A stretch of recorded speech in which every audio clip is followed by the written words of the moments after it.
저 말인가요? 내 이름은 종타쿠 오덕이죠. 우리 종도 여러분, 오늘 하루는 어떠셨나요? 오늘은 인기 애니메이션 귀멸칼 세간의 네즈코가 엄청난 먼치킨 캐릭이었다면 어떻게 될지에 대한 가상 시나리오 일부입니다. 이 영상에는 원작의 스포일러와 개인적인 견해가 있으니 그 점 유의하시길 바랍니다. 大丈夫ですか? 그럼 시작해볼까요? 네즈코 같은 경우는 귀칼의 여주인공으로 알고 보니 엄청난 잠재력을 가지고 있는 혈기였지만 네즈코의 전투력을 원작에서는 반 정도도 못 보였다는 생각이 들죠. 그래서 만약에 네즈코를 최종적인 느낌 먼치킨의 캐릭으로 활용을 해본다면 어떤 느낌일지 써보겠습니다.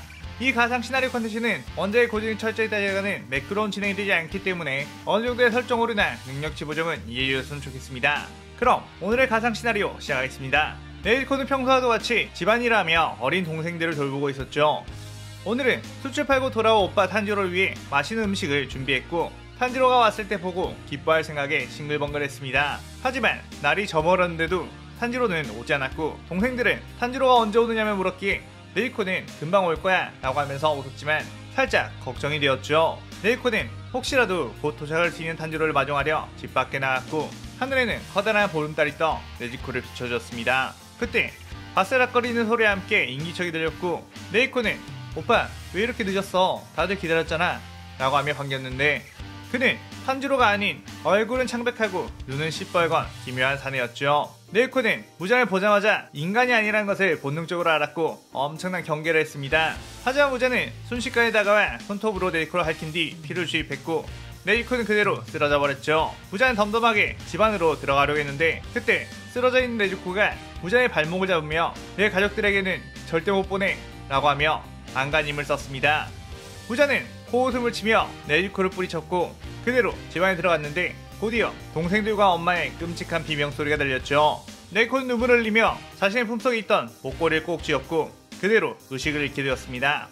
다음날 탄지로는 집 주변에 피냄새가 가득함을 알았고 황급히 뛰어왔는데 이미 네즈코를 제외한 모든 가족들이 무참히 살해된 상태였고 네즈코 역시 의식불명임을 알게 되었죠. 탄지로는 피 흘리며 쓰러져 있는 네즈코라도 살리기 위해 그녀를 업고 산길을 뛰었는데 뛰다가 돌불에 걸려 넘어지고 말았고 네즈코는 땅바닥에 뒹굴게 되었습니다. 탄지로는 울면서 미안하다고 네즈코를 다시 업으려고 했는데 네즈코가 갑자기 깨어나 화난 맹수와도 같은 포효를 하기 시작했죠. 탄지로는 네즈코가 깨어나자 일단 안심을 하며 진정시키려고 했는데 네즈코는 마치 다른 존재가 되어버린 것처럼 느껴졌습니다. 그때 카를드 검사가 빠르게 뛰어왔고 그런 네즈코를 향해 검을 휘둘렀는데 네즈코는 엄청난 반사신경으로 그 칼을 피해내며 뒤로 물러났죠. 탄지로는 그 검사에게 어째서 내 동생을 공격하는 거냐며 그를 막아섰는데 그는 자신을 혈기를 사냥하는 귀살대원이라고 밝혔고 혈기가 사람을 잡아먹기 전에 퇴치를 해야 한다고 했습니다. 탄지로는 그의 내 동생은 인간을 잡아먹지 않을 거라며 제발 동생을 공격하지 말아달라고 애원했지만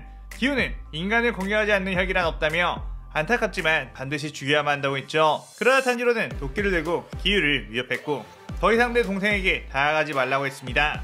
하지만 기우는 엄청난 실력을 가진 검사였고 순식간에 탄지로에게 다가가 제압을 했죠. 그 순간 엄청난 속도로 네즈코가 뛰어와 기우에게 발차기를 했고 기우는 겨우 그 공격을 막았지만 멀리 튕겨져 나가버렸습니다. 기우는 바로 일어나며 큰일이다, 저 소년이 잡아먹게 했어 라고 생각하며 물의 호흡을 시전했는데 네즈코는 탄지로를 잡아먹으려고 하기보단 탄지로를 지키고 있는 모션을 취하며 기우를 노려보고 있었죠. 기우는 인간을 지킨 혈기는 처음 봤지만 어쨌든 자신의 귀살대원으로서 혈기를 사냥해야 하기에 그대로 물의 호흡 검술로 네즈코를 공격했습니다. 하지만 네즈코는 그 검술들을 계속해서 피했고 기우를 또다시 발로 차서 날려버렸죠. 기우는 혈기가 된 지 얼마 안 된 상태인데도 이 정도로 강한 경우는 처음이라며 놀랐는데 사실상 혈기를 가장 사냥하기 쉬운 상태가 막 혈기가 되었을 때였기 때문이었습니다. 막 혈기가 되면 엄청난 공복감으로 인해 이성을 잃고 그저 사람을 먹기 위해 움직이는데 그 움직임은 대부분 단순한 움직임만 보이기에 쉽게 목을 벨 수 있었죠. 하지만 네즈코는 자신의 검을 전부 피해내며 공격을 했고 이미 그 신체 능력은 혈기화되어 많은 사람들 잡아먹은 상태라고 봐도 무방했습니다. 심지어 네즈코와 싸우면 싸울수록 자신의 몸에 익숙해지는 건지 더 정교하고 빠른 움직임을 보였고 아까는 네즈코가 기우의 공격을 피하는 것을 중점으로 뒀다면 이젠 기우가 네즈코의 공격을 막아내는 것을 중점으로 둬야 했죠. 그러던 중 네즈코의 강력한 발차기가 기우의 중심을 무너뜨렸고 기우는 그 다음 공격을 칼로 가드하려고 했지만 네이코는 칼자루 부분을 발로 차버려 칼을 날려버렸습니다. 네이코는 씩씩거리며 칼을 잃은 기우를 향해 날카로운 손톱을 세웠는데 그 순간 탄지로가 둘 사이에 끼어들며 네이코 제발 정신 차려, 사람을 죽이면 안 돼 라고 소리쳤죠. 그러자 네지코는 공격하려는 자신의 오른팔을 왼팔로 잡았고 엄청나게 부들거리며 고통스러워했습니다. 마치 자아끼리 충돌하는 듯한 모습에 기우는 넋이 나갔고 탄지로는 그런 네지코를 깨어나 진정시키려고 했죠. 기우는 위험해! 라고 외치려고 했는데 네이코는 어느새 떨림이 잦아들면서 탄지로의 품에서 잠이 들게 되었습니다. 기우는 얼떨떨했고 탄지로는 그런 기우를 보며 난감한 표정을 지었죠. 혹시라도 다시 칼을 줘서 네이코를 공격하면 어떻게 하나 싶어서 말이에요. 하지만 기우는 탄지로가 중간에 끼어들지 않았다면 오히려 자신이 당할 수 있는 상황이었고 인간을 잡아먹지 않고 오히려 지키는 모습, 그리고 자신의 본능을 억제하려고 하는 모습 등 보통 혈기에서 볼 수 없는 모습을 봤기 때문에 좀 더 두고 볼 필요가 있겠다며 네이코를 공개하지 않았습니다. 기우는 탄지로에게 이제 동생을 어떻게 할 생각이냐고 물었고 탄지로는 어떻게 해서든 동생을 다시 인간으로 되돌리고 싶다고 했죠. 그리고 덧붙여 네지코를 이렇게 만든 존재들에 대해서 묻게 되었고 기우는 자신은 말 주변이 없으니 자신을 키워준 스승님에게 함께 가서 설명을 들으라고 했습니다. 어차피 동생을 인간으로 되돌리기 위해서는 힘을 키워야 하며 자신보다 그분이 훨씬 현명한 방안을 마련해줄 거라고 했죠. 기우는 탄지로 남매를 데리고 우루코다키에게 찾아갔고 상황을 설명해줬습니다. 우루코다키는 이들의 이야기에 엄청나게 놀랐고 그게 사실이라면 지금까지 상황을 바꿀 수 있는 존재가 될 수 있으니 네이코를 잘 살펴봐야겠다고 했죠. 기우는 일단 네이코가 일어났을 때 혹시 모를 상황에 대비해 대나무 입마개를 만들어 물려놓았고 다른 임무를 위해 떠나게 되었습니다. 우루코다키는 혈기에 대한 역사 그리고 혈기왕 무장이라는 존재에 대해서 탄지로에게 설명을 해줬고 탄지로를 귀살대원으로 키우기 위해 수련을 시켜줬죠. 그 사이 네즈코는 대부분을 잠만 잘 뿐 우루코다키를 공격하거나 하는 행동을 취하지 않았고 의사소통을 하지 못했지만 탄지로와의 교감은 계속할 수 있었습니다. 그런데 우루코다키는 네이코를 보고 가끔씩 오싹오싹한 기분이 들었는데 네이코는 어린아이처럼 자고 있기만 해도 하루하루 강력한 혈기의 기운이 강해졌고 그 느낌은 마치 자신이 현역 시절 하연의 혈기와 맞닥뜨렸을 때 느꼈던 귀기였죠. 잠만 자도 강해지는 혈기?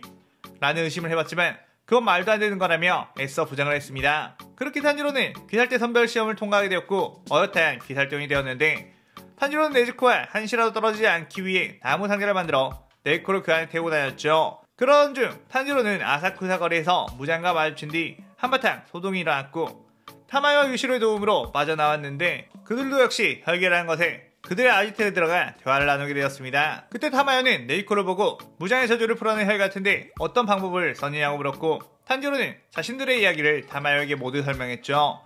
타마요는 그건 있을 수가 없는 일이라며 놀랐고 혈기가 되자마자 무장의 속박을 풀어낼 수 있는 혈기는 지금껏 존재하지 않았다고 했습니다. 그때 밖에서는 큰 소란이 일어났고 사방에서 색시공이 날아오며 집 이곳저곳을 파괴했죠. 그들은 무잔히 탄지로를 죽이기 위해 보낸 킬러들 스사마루와 야바였습니다. 탄지로는 겨우 무레호흡으로 스사마루의 공들을 배워냈지만 스사마루는 공을 계속해서 만들어 던져야 했고 어느 순간 공의 궤도가 바뀌며 타마요와 유시로까지 다치게 되었죠. 스사마루는 타마요와 유시를 보고 너넨 약해 빠진 혈기들인 같은데 먼저 내 녀석들부터 박살내주지 라고 하며 공을 던졌고 엄청나게 빠른 스피드와 파괴력이 담긴 공이 날아오자 그들은 눈을 질끈 감았습니다. 하지만 아무 일도 일어나지 않아 눈을 떴는데 그들 앞에는 네이코가 있었고 그 공을 한 손으로 잡아낸 상태였죠. 스사마루는 넌 또 뭐냐며 팔을 여러 개로 만든 뒤 수십 개의 공을 던졌는데 네이코는 발로 그 공들을 전부 쳐냈고 스사마루가 던진 스피드보다 훨씬 빠른 스피드로 되돌아가 스사마루의 온몸을 박살내버렸습니다. 야바는 스사마루가 처참하게 발리자 깜짝 놀라서 화살표 혈기술을 네이코에 날렸고 네이코는 야바의 화살표에 따라 몸이 마음대로 움직여버렸죠. 하지만 그것도 잠시 네이코는 땅에 발을 쾅 박은 뒤 버텼고 야바가 계속해서 화살표를 보냈지만 네이코는 꿈쩍도 하지 않았습니다. 그러던 중 네이코는 빠르게 뛰어가 야바에게 접근했고 야바는 화살표로 날려버리려고 했는데도 불구하고 그 힘을 뿌리쳐내며 야바의 머리통을 발로 날려버렸죠. 그렇게 만신창이가 된 스사마루와 야바를 탄지로가 무레호흡으로 막타를 쳤고 그들은 소멸하게 되었습니다. 타마요는 그 모습에 네이코는 최소 하연급의 혈기의 수준은 될 것 같다고 생각했고 인간을 단 한 번도 먹지 않았음에도 어떻게 이런 전투력과 신체 능력을 가질 수 있는 건지 믿어지지 않았죠. 그런데 타마요는 네이코가 야바를 상대하면서 품속에 있던 먹거리가 밖으로 튀어나온 것을 보게 되었는데 그 문양은 굉장히 낯이 익었습니다. 그리고 탄지로의 귀걸이까지 눈에 들어오자 혹시 그 귀걸이와 목걸이를 어디서 났냐고 물었죠. 탄지로는 자신의 화투패 모양의 귀걸이와 네즈코의 화투패 모양의 목걸이는 아빠에게 받았다며 아빠는 그것이 대대로 물려온 소중한 것이고 너네를 나쁜 것으로부터 지켜줄 것이다 라고 하며 몸에 지니게 했다고 했습니다. 타마는 그러자 어떤 감정이 소용돌이치기 시작했는데 그 귀걸이와 목걸이는 예전 자신이 부자의 속박에서 벗어날 때 부자는 죽음 직전까지 내몰았던 검사가 작용했던 거였고 네즈코가 부자의 저주를 스스로 풀어낸 것도 어쩌면 우연이 아닌 운명, 드디어 부자를 죽일 수 있는 때가 왔다는 예감이 들었죠. 타마야는 전적으로 탄지로 남매를 도와주겠다고 하며 자신이 알고 있는 비밀 정보까지 그들에게 말해줬고 부자를 잡기 위해서는 일단 12개월의 혈기들을 무너뜨려야 한다며 자신이 알고 있는 하연의 혈기의 위치를 알려주게 되었습니다. 타마야의 말대로 찾아간 어떤 저택, 그 저택에는 전 하연이었던 쿄가이가 있었는데 그는 더 이상 강해질 수 있는 그릇이 아니라며 무전에 의해 숫자를 박탈당한 혈기였고 그는 한 저택에 숨어 아이들을 납치해 잡아먹으며 다시 하연으로 올라갈 힘을 키우고 있었죠. 탄지로는 그 저택에 들어서자마자 네즈코를 상자에서 풀어놓았고 탄지로와 네즈코는 각자의 뛰어난 감각으로 쿄가이 있는 곳을 찾아갔습니다. 쿄가이는 네즈코와 탄지로 보자 먹음직스러운 꼬마가 왔다며 장구를 치며 손톱에 참격을 날렸는데 네즈코는 피하지 않고 있다가 손톱을 세워 그대로 그 참격을 상쇄시켜버렸고 엄청나게 빠른 속도로 벽을 타고 쿄가이에게 접근했습니다. 쿄가이는 네즈코의 엄청난 돌진력을 보고 황급히 방을 바꿨고 저 무식한 계집은 뭐냐며 짜증을 냈죠. 그런데 그 순간 방의 천장이 무너지며 네즈코가 등장했고 발꿈치로 쿄가이를 찍어버렸습니다. 쿄가이는 벌써 자신 있는 방을 찾아냈다는 것에 당황했고 다시 방을 바꾸려고 했는데 이미 네즈코는 쿄가이의 품속으로 파고들어 장구를 손톱으로 찢어버렸고 쿄가이를 일방적으로 폭행하기 시작했습니다. 쿄가이는 어째서 이런 꼬맹이조차 이런 강력한 힘이 있는 거냐며 인간 시절부터 재능에 대해 한탄했던 쿄가이는 네즈코에 의해 박살이 나면서 여전히 재능 탓을 외칠 수밖에 없었고 그대로 소멸하게 되었습니다. 탄지로는 쿄가이의 눈에 있는 표식을 보고 12개월의 혈기가 아니라는 것을 알고 아쉬워했고 그 다음 목표를 향해 가자고 했죠. 그렇게 탄지로와 네즈코는 하연 5의 혈기가 숨어있다고 하는 나타공원산으로 발길을 옮기게 되며 이 시나리오 일부가 끝이 나게 되죠.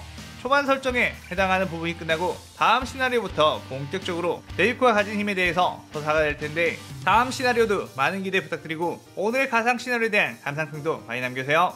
오늘 영상 즐겁게 보셨다면 구독, 좋아요, 알림 설정 누르는 거 잊지 마시고요. 그럼 오늘은 이만 사요나라.さようなら。